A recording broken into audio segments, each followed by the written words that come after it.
Hello and welcome back. Today I'm excited to share my exploration in the world of stable diffusion and LoRA for style.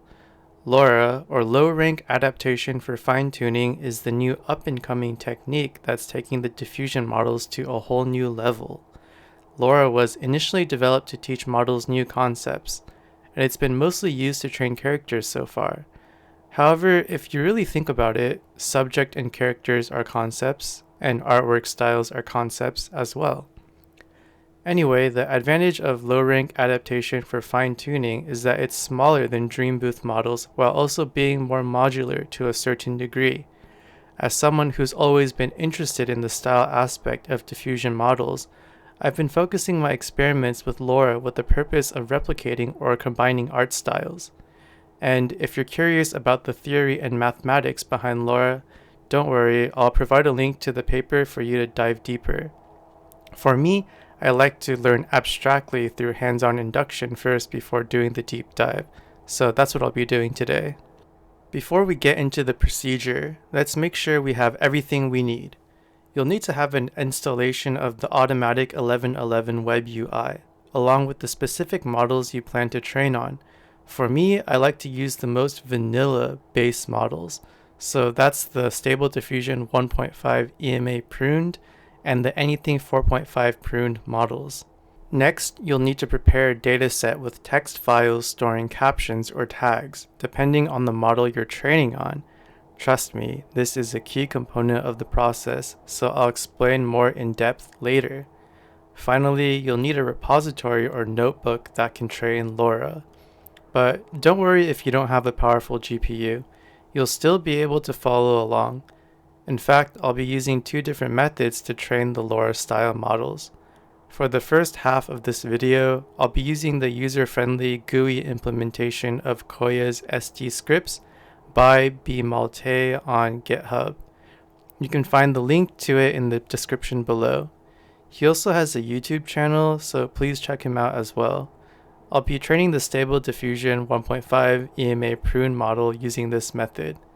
For the second half, I'll be using the Google Colab Notebook version of the Kohya LoRA trainer, which you can access through the link in the description as well. For that experiment, I'll be training the Anything 4.5 prune model using the knowledge I gained from my local installation experimental runs.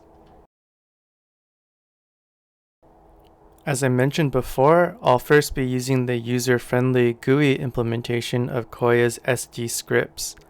Don't worry, the installation process is fairly straightforward. Once you git clone the repository to your local machine, simply navigate to the directory and start up the gui.ps1 file like so. And once you do that, it'll start up really quickly and then it'll give you a local host link that you can go to see everything. So 7860, here we go.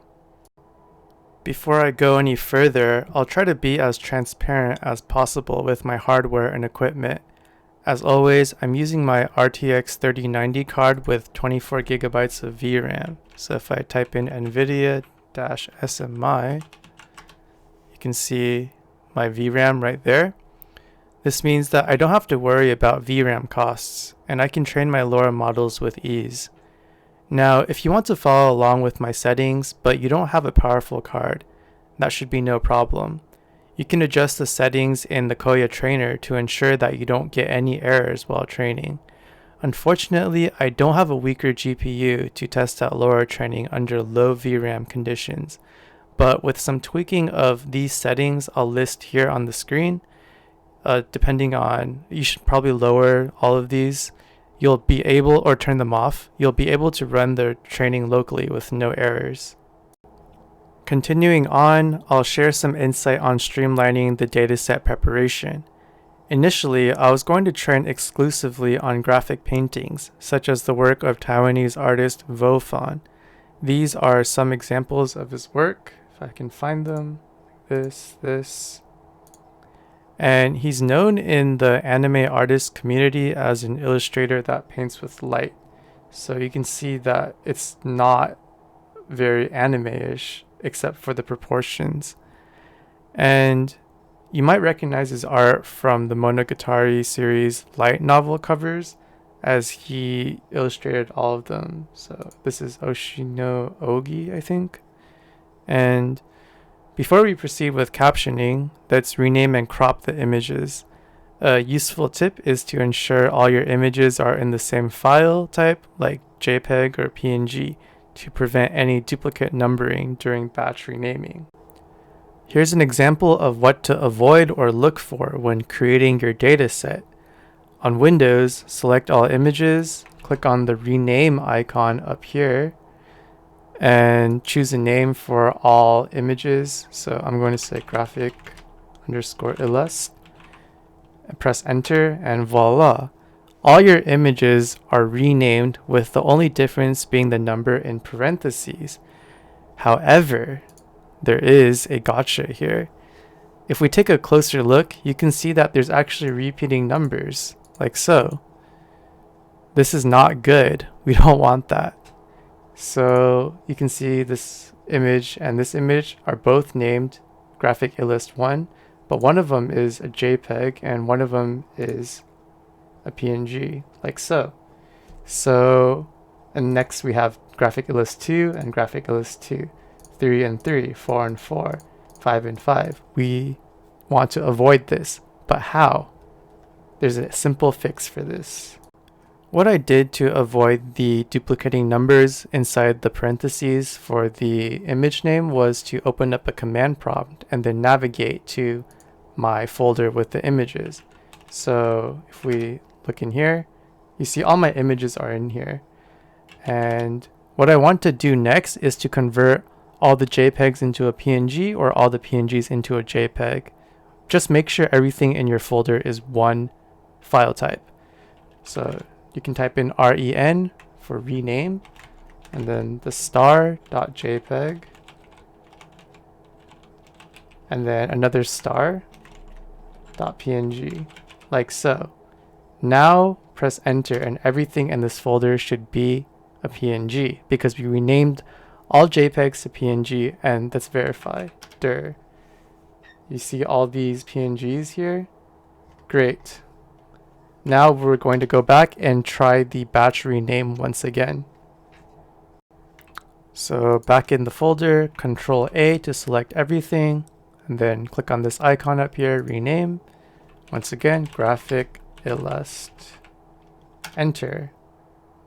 And now, notice for me that we don't have repeating numbers anymore. We have 1, 2, 3, 4, 5, 6, so on and so forth, up to 79. Of course, this is not the final data set I used, but it is a large portion. Next up, move these images into a cropping software or tool. For me, I'm using the BIRME.net or BIRME.net. I don't know how to pronounce that still. I found that my GPU can support a square 768 pixel resolution for training, so I'll be cropping to that resolution. So make sure you can detect the focal point, and nothing special here. And sometimes your browser might not put all of the images in here, so it stopped at 50, and we don't want that. It's probably my browser's problem. I'm using Brave, but if I add in the rest of them, I go up to 79, which is the correct number. So just move everything into place, like so. And yeah, once you're done doing that, just save as zip, as always. Next up is captioning your images. Once your crops are done, head over to the bMulti GUI implementation at your local host, probably 7860. Go to Utilities tab right here, and there's a BLIP captioning tab right here. All you have to do is put in your image folder to caption here, like so. And as I mentioned before, if you're training only on a single artist style, you can add a token at the beginning of your file. If you want to add a prefix like that, you could type in vofan style. If I was only training on vofan images, but I'm not. I'm training on multiple artists, so I won't add that prefix to all of the files. For me, I found that it doesn't really matter to have a token or not because of the way I prompt, which I'll also elaborate on later. So you can change the max length of your token. I found that 75 is fine because I'm going to be editing it anyway. So once everything is here and it looks right to you, just go ahead and press caption images. If we open up my PowerShell here, you can see that it's captioning files right now. And initially it would probably download this .pth file, but I've already downloaded it because yeah, I've gone through this process already, and we can just watch it run. It's pretty fast. Okay, so it looks like the captioning is done, and if we want to check our progress on that, we can just go back to the folder here, I believe. Okay, so here we are. And now we have a text file for each of these. The software that I like to use to edit the captions is Visual Studio Code. You can split the screens, so open up your image first, click this icon in the top right corner, and then in your second window, just open up your text file. The question now is, what do we caption for? If we were training a character, we would have all the images be of the same character, then add a token in so that it would be recognized. So let's go to the top, and instead of a girl, I would just say, let's see, Hatsune Miku with long green hair is flying through the air, and all the images would be of Hatsune Miku. But obviously that's not the case here. So we want the style to be implicitly learned. So we will describe everything except the style of the image. We won't use terms like an illustration of or a photo of. We won't do things like that. Instead, basically we want to caption everything that we want to change. This might be a little difficult to understand at first. It was pretty hard for me to wrap my head around this as well. I'll try to explain it as intuitively as possible. So in this image, a girl with long green hair is flying through the air. That's pretty accurate, but it's not accurate enough. What I would do is a young woman, no, actually a teenage girl with teal eyes and long teal hair in twin tails fashion, So that would be part 1, and I would delete the rest of this.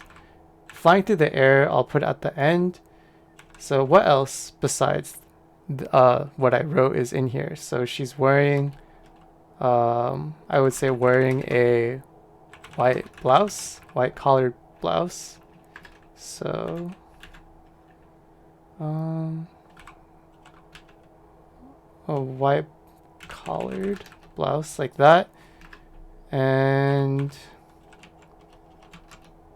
next I'll say that she has a white skirt, sweater tied around, or black sweater, black sweater tied around waist, and she also has a blue dress, I guess. And also I want to describe the what parts of her body are exposed or not. So I would say exposed legs and teal roller skates. Next up, I'll go with blue sky with white clouds, and then finish off with flying through the air. So the reason I'm describing everything in this image is because I don't want the eventual LoRA to nitpick and say like, oh, if I don't describe teal hair, then that means I want the LoRA to learn that everything produced here should have teal hair. if that makes sense. Or if I don't describe teal eyes, then whoops. If I don't describe teal eyes, then all the characters will end up having teal eyes. So make sure to caption everything that you don't, or everything that you want to be able to be changed. Okay, that was a mouthful. I will do another example. This is the second example image I will attempt to correct. If we take a look at the caption generated by BLIP, you can see that it says a woman sitting at a table with a book and a cigarette. So clearly some of these things are not here in the prompt. So we'll have to manually go in and change it. Okay, so let's go up here. First of all, I might as well just delete everything here. So DD. Okay, and let's see, young woman, or a young woman with medium length blonde hair, looking, and okay. Next, I'll say looking up for now, but I'll add that later. So, let's see. Closed eyes. And next, I'll describe her clothing, wearing a white collared blouse, green dress, school uniform,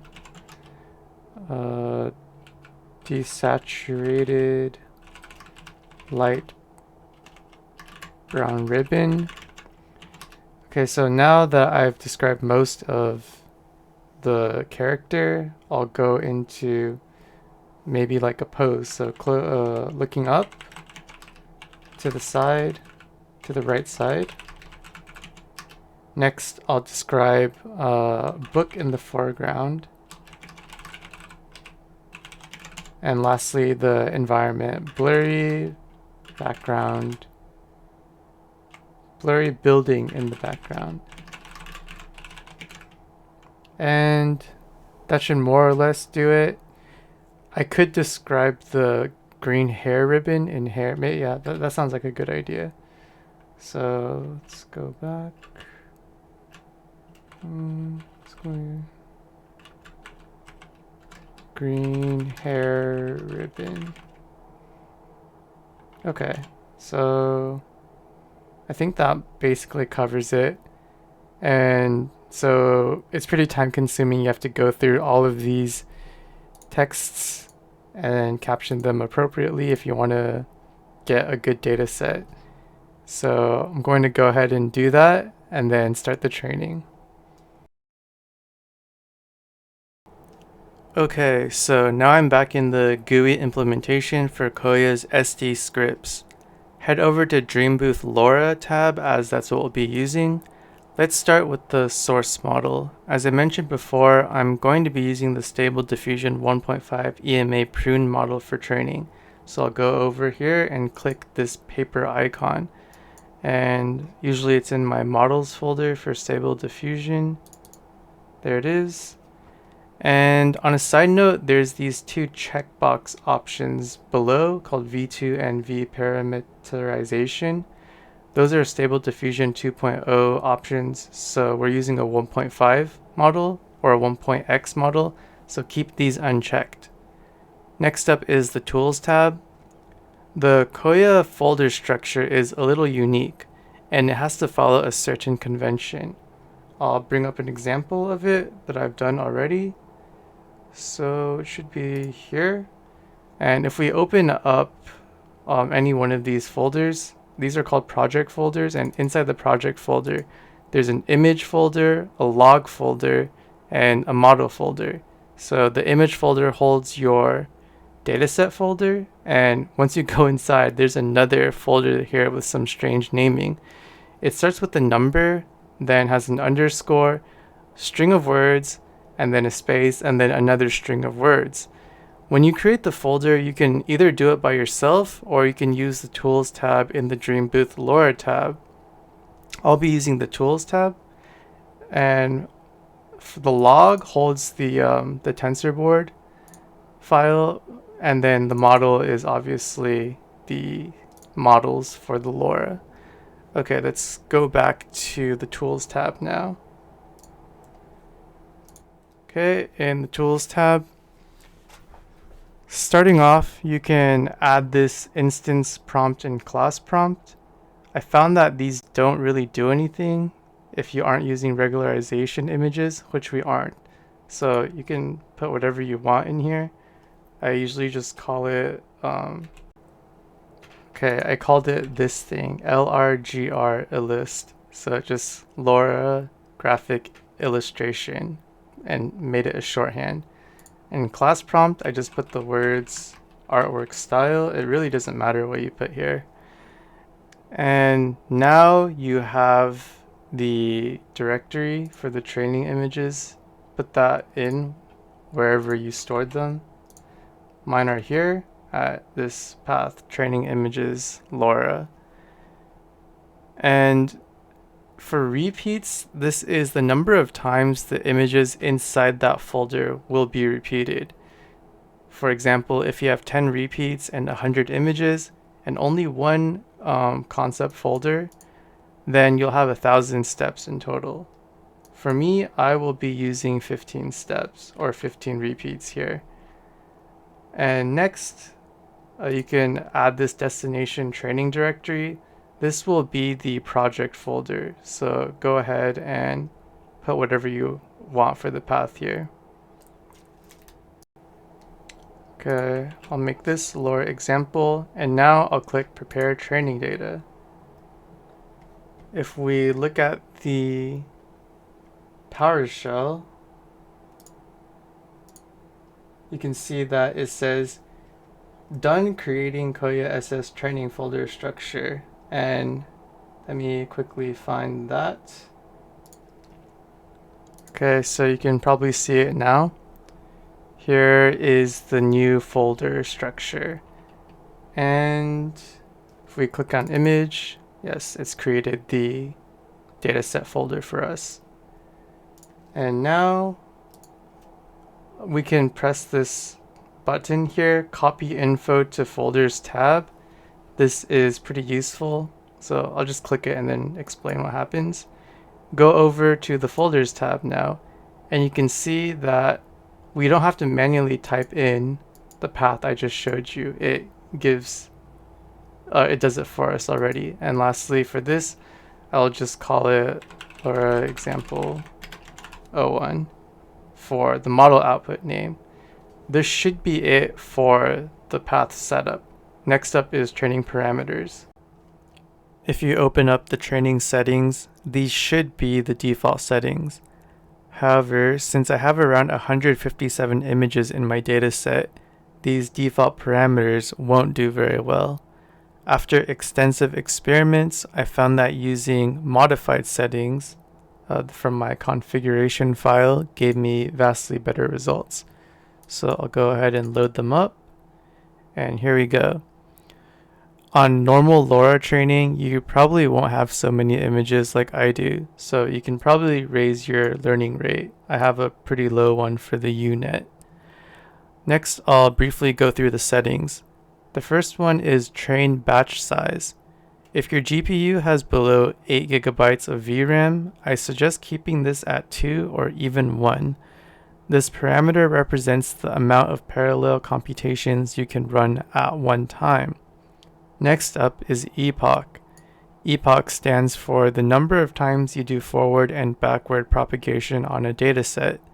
You can play with this number, but I highly suggest keeping it at least greater than 1, because this essentially becomes your snapshot file or saved LoRA files. I should have 15 LoRA files at the end, one for each epoch. And you'll need these various LoRA files because they represent different points in time. And by graphing them using the XYZ plot in Stable Diffusion, you can gauge your results to see if you're overfitting or not. Next up is precision. If you can use the BF16 precision mode, use it. If it gives you errors in training, just use FP16. For the scheduler, I'll be using constant. If you use constant, then you don't have any warm-up steps because, well, everything is constant.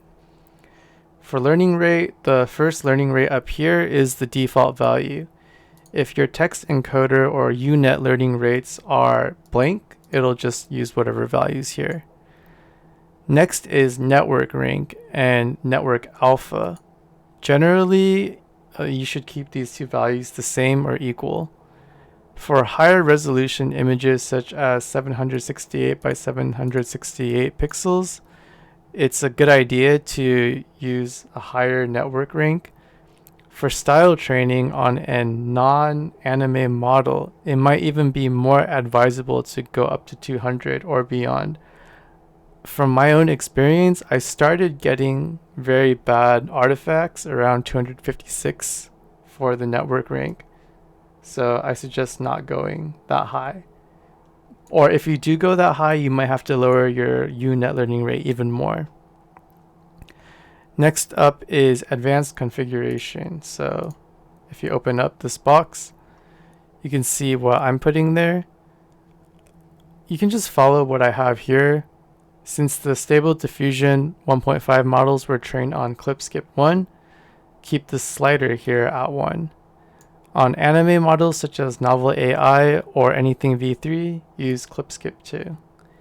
I also enabled shuffle caption, and if you end up having some color issues with your LoRA training, you can turn on this color augmentation, but then it'll turn off cache latent up here. So if color really becomes a big issue, you should try turning on this checkbox there. All in all, these settings are what I used, so I can start training the model. But before I do that, I want to mention one small thing. One thing I want to point out is the computation for the number of steps that will show up on the console output. If you're going with the train batch size greater than 1, the training steps that will show up will be different from what you expect.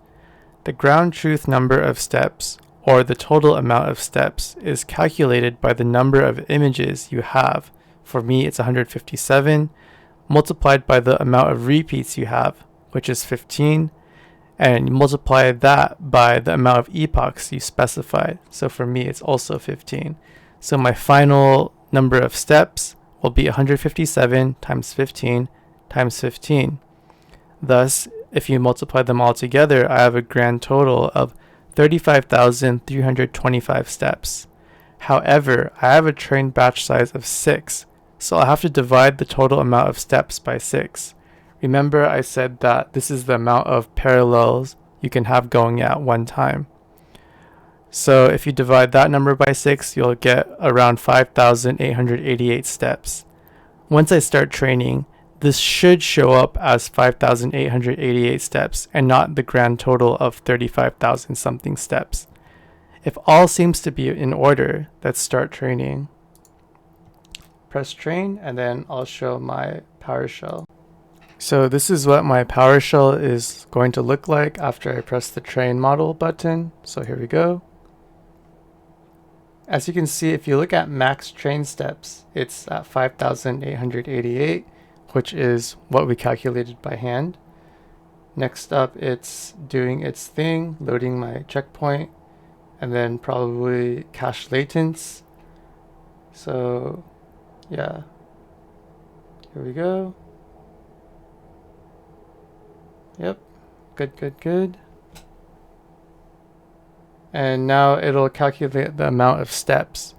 For me, the total training time was around 12 hours, I believe, or 15 hours, but that's for 15 epochs, and for such a large amount of images, 157, and it's also at a very high resolution, 768, as well as a very high network rank at 200. So don't worry if you think this is the standard. It's not. LoRA training is probably around 30 minutes to 2 hours if you're being reasonable. I was very unreasonable. If your training finishes without error, congratulations. Go to your project folder you specified, then open up the model folder, and you should have as many epochs here as files. So I have 15 epochs, I should have 15 files. Select all, yes, 15 items. Now take all of this and copy it to your Stable Diffusion LoRA folder. So here I'll Control C, I'll go to Stable Diffusion, Models, LoRA, here, and then paste it all in here. I've already gone ahead and done this, so yeah, make sure it's in here, otherwise you won't be able to do the next step. Next, it's time to analyze our LoRA models. The way I do this is to first choose a fairly standard and simple prompt along with a negative prompt. To actually activate and use your LoRA, go to this red button here in the middle, click it, and then go to the LoRA tab. Remember what you named your LoRA. Mine was Graphic Illustration 12. Graphic Illust. And then 12. So I'm just going to pick one, and your LoRA will show up in this format. And next, the way I prompt using the LoRA is to cast everything using the in the style of LoRA. So to clarify what I mean, let me copy a prompt like so.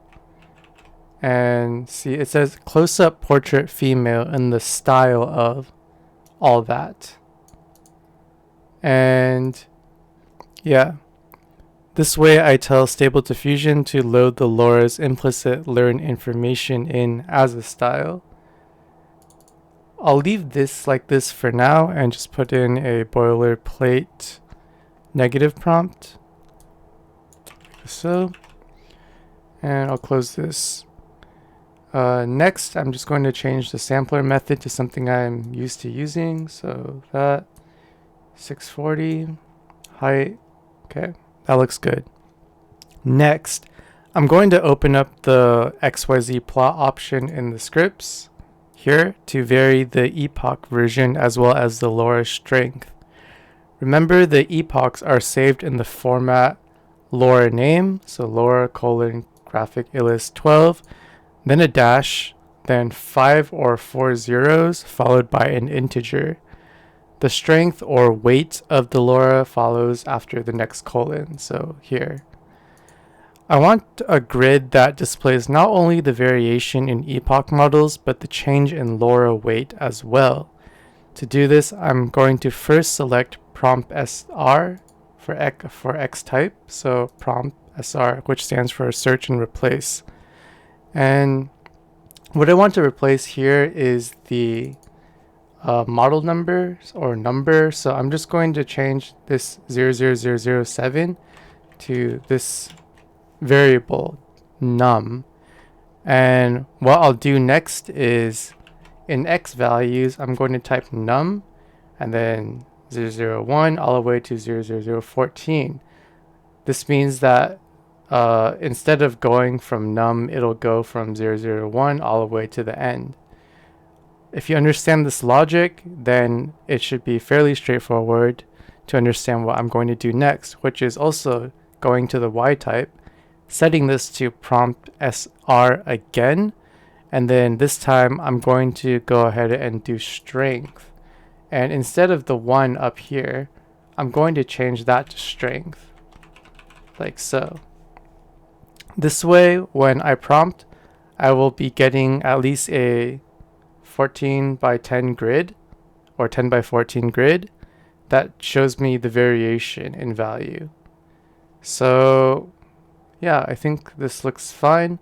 Don't forget to put the model to what you trained on. So I'm already on 1.5 prune EMA only. So depending on what you used, you might have to put in something different here. And yeah, I'll go ahead and prompt. Okay, so it looks like the grid has finished generating. If I click on it, yeah, I think I'm going to go into the outputs folder and bring this into Photoshop so we can get a better look at everything. Right now, this is too small to tell if there's overfitting or not. So here we are in Photoshop. On the x-axis, we have the different epochs, excluding the final epoch, increasing incrementally from left to right. So here we go. 1, and then 14 at the end. And on the y-axis, we have strength increasing incrementally from top to bottom. So 0.1 to 1. Now we can start using our eyes to determine what epoch we should test further. A rule of thumb that other users recommend is that LoRAs at strength 1 should not be overfitted. Signs of overfitting could be glitches or artifacts appearing, or even just straight up abominations. Luckily for us, or not so luckily, because I kind of brute forced this with a number of experiments, we don't have any super damning results as far as I can see. Next up is focusing our attention at the bottom right quadrant of this image grid, like so. This is where we can see the effects of the LoRA at higher levels of strength as well as in epochs. So more epochs means the training has been progressing for a longer amount of time. So around epoch 7 is where I personally want to start analyzing. The shapes are becoming more defined, and at the full strength of 1, if you know what the video game The World Ends With You is, it kind of reminds me of that feeling or art style despite not having any of those images in the dataset. There's even this kind of hatching mark going on, so it's a nice happy accident. Next up, if we keep increasing the epoch count, you can see that there's a bit of confusion going on now. So in these two images, there's dripping mascara or eyeshadow around epochs 8 and 9, but it ends up disappearing in epoch 10 here. From epoch 10 to 14 on the strength of 1, we start getting a very nice graphic illustration effect with its very nice punchy colors. And it's actually doing what the dataset wanted it to do, or what I wanted the dataset to be represented as in the LoRA. So this is wonderful news. However, around epoch 14, which is the second to last epoch, we do get some artifacting. So epochs 13 and 14, these are kind of going out of control. If we take a cursory approach to results analysis, we might just throw out the last few epochs altogether on account of overfitting. Yet if we do take a closer look, the LoRA on epoch 14 at strengths 0.8 and 0.9 are doing quite well. So personally, and I guess based on the experimental results, I want to actually go ahead and test the final epoch 15 in the webui on several different prompts to see if it's actually overfitting or if I just hit a bad seed number on generation. So let's get to it. Here we are in the Stable Diffusion web UI. As I mentioned before, I want to test the final epoch, so it will be epoch 15, and it won't have any numbers appended to the name of it as it is the final epoch. So let's go ahead and generate the same prompt on random seed with the strength of 1. Okay, so these are our results. Personally, I am pretty happy with this. If it's not as clean as you want it to be, you can modulate the strength of the LoRA by turning it down to 0.9 or less. So why don't we just go ahead and do that to see what's going on. So let's keep the seed the same and turn this LoRA strength down to 0.9. And let's see what happens. Okay, so same seed, 0.9 in the LoRA strength, and you can see the artifacting just disappeared from the first image, or from most of the images, and it's not bad.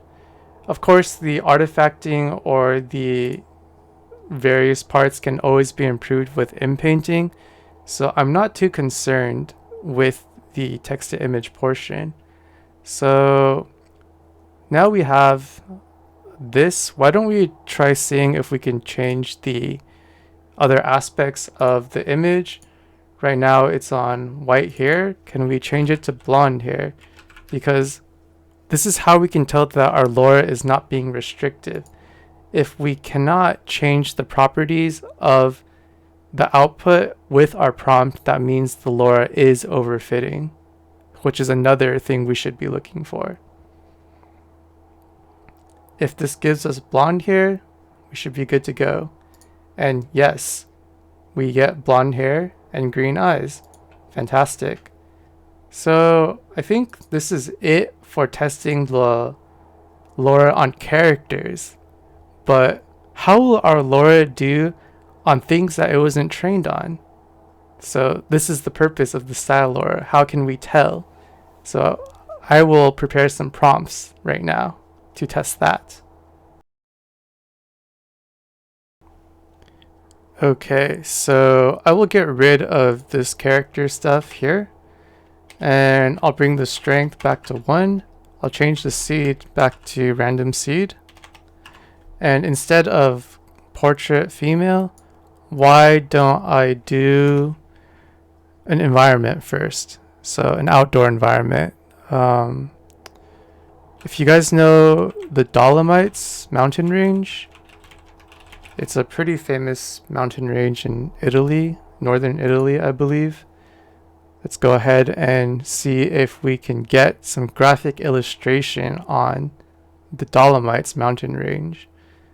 I hope Stable Diffusion knows what the Dolomites are. Okay.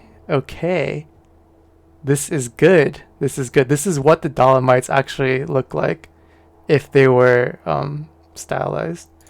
Okay, so Dolomites mountain range, good. How about a study of books? Since we did of books, not looks, a study of books. Since this is a outdoor environment, we can try an indoor environment now. A study of books in the style of LoRA. Graphic Illust, Epoch 15. And just wait for this to keep going. A study of books. Okay. So yeah, this is what this is one way of looking at it. Maybe it would be better to say a library of books. Okay, so I tried a library of books next, and yeah, we're getting this very graphic illustration style. Almost like it's not cel shaded, but just very punchy colors. Okay, lastly, let's just do something completely random. Like, have you guys seen the Korean drama called Extraordinary Attorney like Woo or something like that? She has this interest in whales, and they're always flying around. So flying whales in stuff. Yeah, okay. Why not? We have to go as bizarre as possible to see if LoRA style is actually being implemented and we're not just hallucinating. Will it work? Okay, these are actually kind of cool, actually. I enjoy this. So if this is too strong for you, you can always pull down the strength. But even at strength of 1, there's no artifacting. So I really like this. This is nice. Let's just see what happens if I just pull down the strength a little.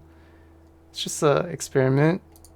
Okay, so yeah, this is still like fine for me. Depending on what you want, the LoRA is not overfitting from my analysis so far. Perhaps it is. I just haven't found out how to make it overfit. But yeah, I think this is a good initial trial run. So next, I will start with the anime style LoRA training, which I'm sure plenty of you will be interested in as well. Before we start getting into the LoRA style training for anime, we'll have to start with the dataset as always. The dataset I've chosen here is artwork created exclusively by the Japanese illustrator redjuice. He's also known as shiru in the Japanese art community. Shiru also means soup, so like miso shiru or tonjiru. Anyway, I have the dataset here cropped at a resolution of 768 by 768 pixels. If you want to know how I prepared this dataset, please refer to the first part of this video. So you can see that they all have the same name, and the only difference is the numbering, and they're all of the same file type, PNG. Next, since I assume that you probably won't be using the Kohya local installation and instead using the Google Colab, I've changed the captioning process here to use the web extension tagger in the automatic 1111 web UI. So if we go to extensions and look here, I've already installed the tagger from this repository here. I'll add a link to it in the description. Once it's installed, head over to the tagger tab right here, and you'll see this interface. The captioning process here is different from the process I used in the first part of this video, which was BLIP captioning. Since we're going to be training on a clip skip 2 model this time, usually an anime model, and in this case the anything 4.5 prune model, you'll have to make sure that you're using Danbooru style tags. You'll see what I mean soon. Go ahead and go to the batch from directory tab. And in your input directory, place the correct path. So this is the path to my images. If you want to add a tag in front of all the other tags, such as redjuice style or something like that, you can type it in here, redjuice style. For me, I personally don't use a token to reference style, so I'm not sure what the best practice is on this, and it seems to be working fine for the LoRA style if you check the first half of this video. So if everything looks good to you, go ahead and press interrogate. So I press this button and then I'll check the console. It's loading this file and it's chugging along like so. And it says it's done. So let's head over to the dataset file or dataset folder to see if the captions are there. And now if we go back to our dataset folder, we can see that there's text files for each of these corresponding images. That's great. However, we're not quite ready yet. Let's open up VS Code again and I'll tell you why. So here I am in VS Code and I've opened up this sample image from the dataset on the left. If we look at the captions for this corresponding image, we can more or less see that the tags are correct because it says bridal veil, gloves, elbow gloves, tiara, white dress, stuff like that is all in this image. I didn't spend that much time trying to fix all of the tags or spot errors, so I may have made some mistakes in the final tagging process. However, there is something that needs to be changed in these captions. Notice how in the tags there are character names referenced here. Like Mikasa, I think is in here. Mikasa Ackerman. Annie Leonhardt on the right. There's Ymir. I don't think she's in here. And then Krista Renz. Yeah, Krista. So there's characters names in here, and that's a problem for us. Remember in the first half of this video during the dataset captioning process, I said that we want to caption everything that we want changed. However, if we leave character names in here, that character word or token will be associated with the final style LoRA, which we don't want. We want the LoRA to only be comprised of a singular intrinsic concept from each image. So to remedy this, simply remove the character name if it does exist from each text file. So we don't want Ymir and Krista, and Mikasa and Annie. I think those are other names here. So we don't want any of the character names to be in any of these text images. So maybe I can find another one. Not that one. I don't think that character has a name. Okay, so 54. Okay, in this image, it's image of a character from Monogatari series, and it's the teenage version of Kiss Shot, so you don't want her in here. So delete Oshino Shinobu and also Kiss Shot here. So when you're putting together the data set, make sure that you check the tags and also make sure that you don't have any character names in them if you're trying to make a style for LoRA. And I guess it's good to know the names of anime characters if you're trying to build something. So yeah, be cognizant of the fact. Now that our dataset is properly captioned, let's head over to the Google Colab Notebook, which is here. This is what it looks like, and its usage is fairly straightforward, but I'll go through it anyway because better safe than sorry. First off, in the first part it says to clone the kohya trainer. So I'm just going to press this play button. And it's telling me that it's not authored by Google. It's okay, run anyway. So the cell has finished running. If you look up here, there's a green check mark. That's how you tell. Next is installing dependencies. And yeah, click this play button again and magically it will start doing its process of installing the Python packages.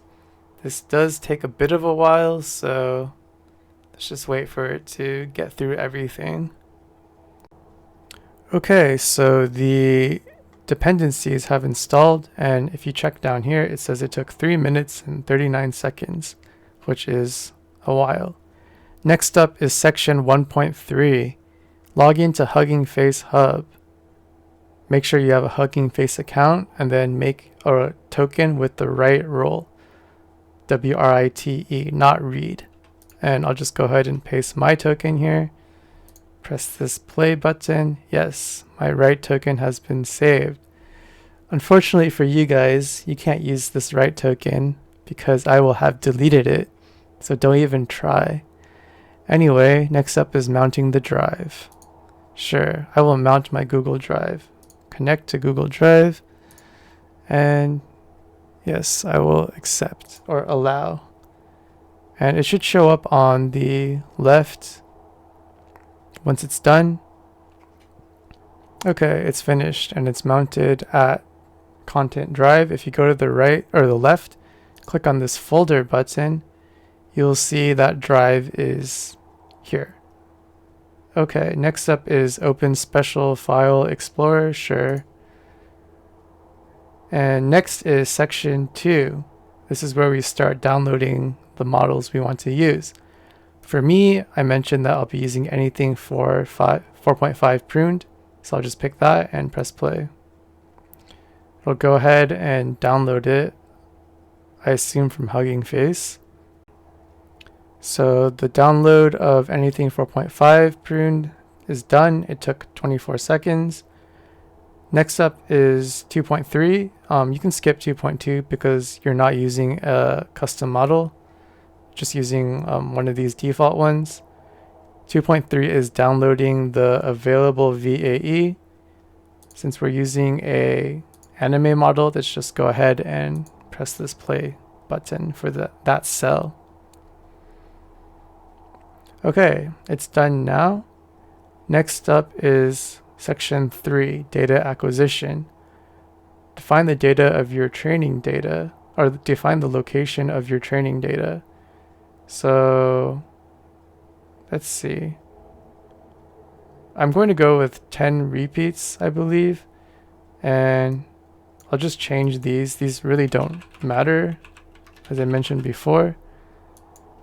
Just call this shiru illust, like so. And if I press play on this, it will create folders on this side. So let me check where that is. Kohya trainer? Or is it? It's in one of these. Okay, so it's in the DreamBooth folder. And it's created the folders in this kind of style, which is matching the local installation. Next up is uploading the dataset. So if we can skip all of this, the rest of section 3 and section 4, because we did our dataset preparation and tagging locally. Next up is defining the important folder. So section 5. Project name. Let's call it shiru illust again. Pre-trained model, we'll have to change this to anything 4-5. And it's not a safe tensor, it's a checkpoint.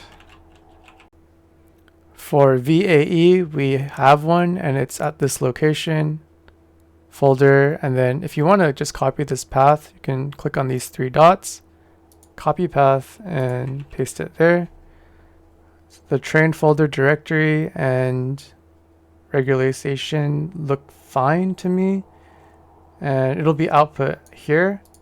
For me, I want to change the output of the model to my own local drive, so I'll just click this checkbox. Okay, and now that I'll go ahead and click this to define my folder. And remember that we need dataset images in this folder because we skipped everything up here. So basically just copy all the files from your dataset locally and then just drag them into here. So here we go. And it's just doing its thing, uploading it fairly quickly. And I've also done this training locally, so I'm just going to reference the training settings that I did on Kohya. So here's my Kohya training parameters. I did 20 epochs with 1 × 10⁻⁴ for learning rate, and I did 160 DIMMs. So if I go back to here for network DIMM, I'll just put 160. And 160 for here. Next up is learning rate. So I put 1 × 10⁻⁴ here. Remember, if you leave unet empty, it'll just inherit from learning rate, but let's just go ahead and put it here as well. We're not using a cosine for scheduler.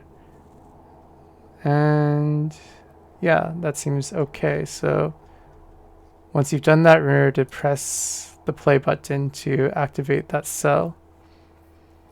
Okay, next up is starting the LoRA DreamBooth. For me, I used BF16, but I don't think the Colab's GPU can handle BF16, so I'll just leave this at FP16. And for resolution, you can bring this up to 768 like I did in my local training, but this will crash because it'll go CUDA out of memory. So keep this at as low as you can, if you can. Hopefully it's at 512. It says 640 here. And for number of epochs, I just go with 20. And for save n epochs type, change this from save every n epochs and then change this to 1. So it'll emulate the format I had in my first half of the video. So it'll go 0001, 00002, all the way to how many epochs you write here. So I want to do the graph grid again, comparing epochs and LoRA strength, which is why I set this to 1. And yeah, I think that looks fine. I want to check the code again just to make sure the resolution is at 512. Okay, so yeah. And now if everything looks good, I will go ahead and press play on this cell, and it'll go ahead and do its thing. Hopefully it'll start the training. Okay, it's doing its thing here. Okay, so there was an error.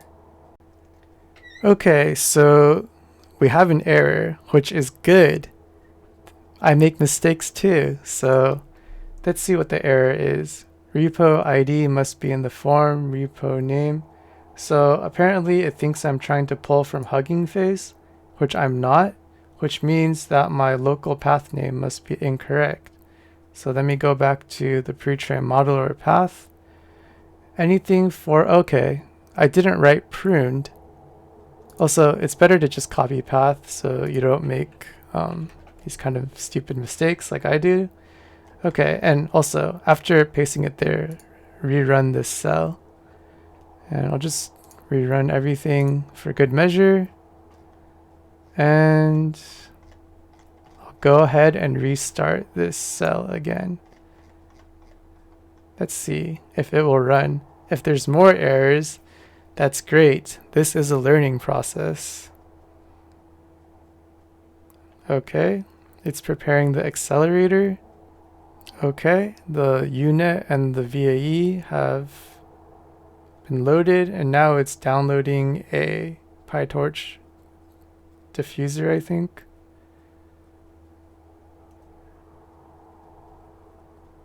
Download's finished. VAE loaded. Also, see how the clip skip up here is at 2?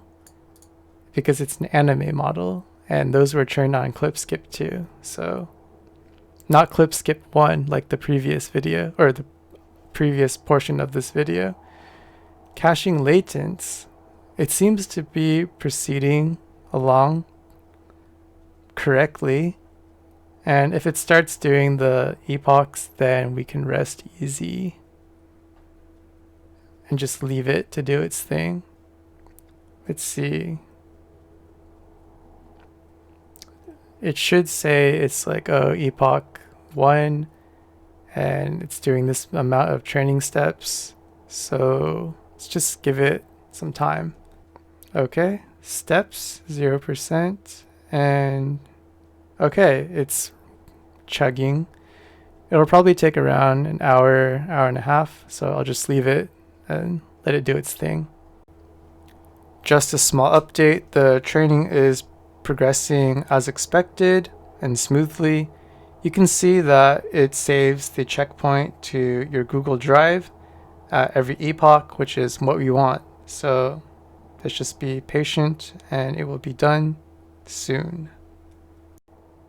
So the training has finally completed, and it took around an hour and 15 minutes, and it finished at 2:29 a.m. and it's around 2:40 right now for me, JST. And if you're wondering where your files are, head over to your Google Drive. You will have a DreamBooth folder under your My Drive, and everything should be in this output folder here. So I've already gone ahead and done 2 other trial runs with the Colab Notebook, which is why I have 2 different folders here. I just renamed these folders from output to these names. And if you click on the output folder, you can see all of your epochs here, and your final file is the one without a number appended to it. So if everything looks to be in order, you can select everything and then right click and download. And once you do that, you'll save a zip file unzip this and then copy everything to the LoRA folder in the Stable Diffusion Automatic 1111 webui. So I'm going to do that, and then I'll see you in the webui. I'm in the webui right now, and I've already loaded in the LoRA. So mine is called shiru elist and all of these. And I'm just going to go ahead and choose the final epoch, so the one without a number, and go ahead and just run it to see if it's working. So first I will run it without this, and I'll generate one image, and then I'll save the seed to that. So this is the seed. This is what the image looks like. Simple blonde girl. And I'll add this in now for the LoRA. I'll save this seed and copy it over here. So this should be giving me a stylized image of what I have here now. Okay, so this is what we have. And yes, you can see that the image does resemble redjuice's style. And how about this, just bring up the batch count to 4 and do random seed once again and see what we're getting. Okay, so this is the generation. It's a little bit rough, but not really. It seems to be working. So now we just have to go ahead and do what we did before, which is create the image grid. But before that, let's just see if we can change parts of this image. So I'll change from blonde hair to red hair, and hopefully it'll change the hair color. If not, we have a problem. Okay, so looks like we can change the hair color, and that kind of affects in this image. It changed the dress to red as well, but it's fine. We just have to be more specific with our prompt later. So let's go ahead and start creating the grid. So for this, let's go back to script, XYZ plot, and let me just go ahead and copy paste the values I used before back here. So num, and remember that I actually have 20 epochs for this one, so I'll have to go up to 19. So this, like so. And for strength, I will copy the same thing over once again, like here. And turn the batch count back to 1 and make sure this is all properly named. So num and strength. Okay, so that looks good. And we can go ahead and generate. So here is the image in Photoshop. If we follow the same process from before, we just look at the last few rows to see what's happening. And around epoch 9 is when the styles really starts to kick in. Epoch 10. And around epoch 14, I believe, is where we see this drastic change. And then somehow it doesn't really take in epoch 15. And then when we get to epoch 19, this is when the style is fully baked in. So I might as well just go ahead and use the final epoch once again. It seems that that might give the best results. Okay, so I'll go back to Stable Diffusion and use the last epoch to do some generations.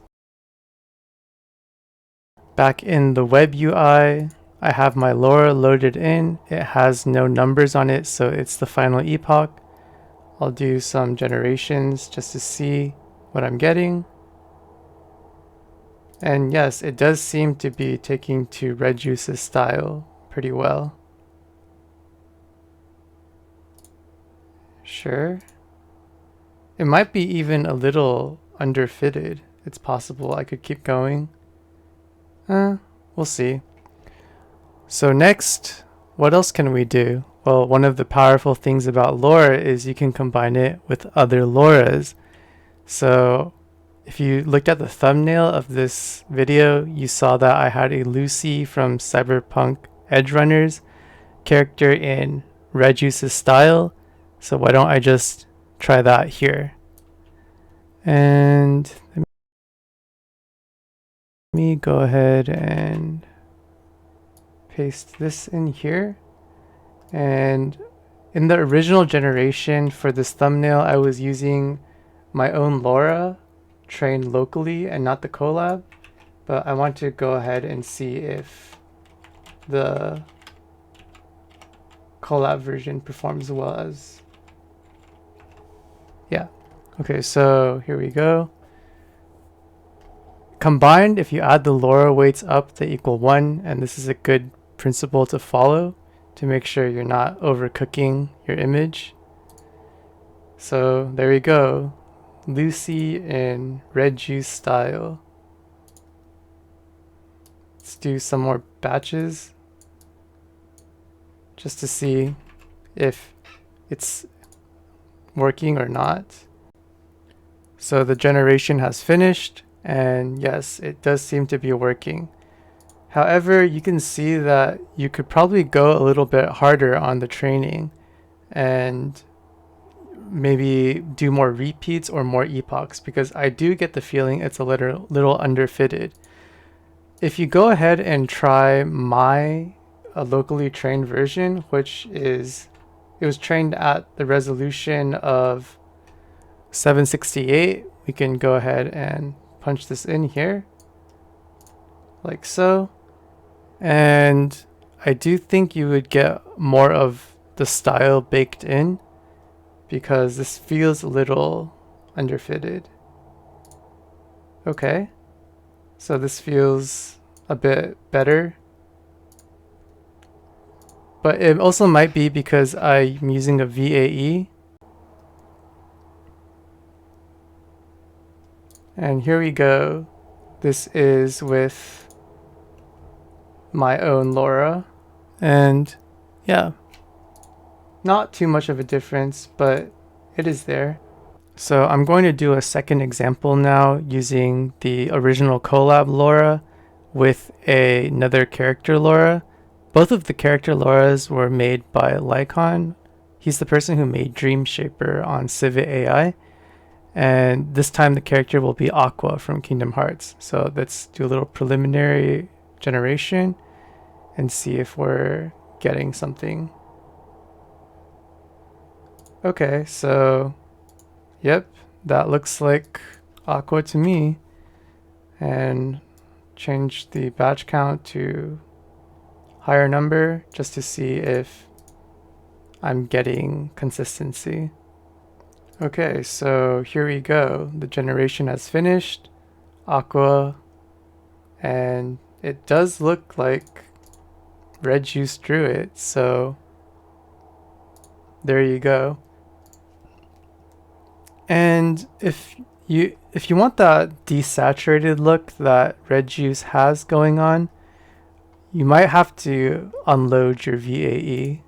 So I'm going to try with none first and see if that changes anything, because this does feel a little saturated. You can always turn it down on your own, but let's go ahead and see.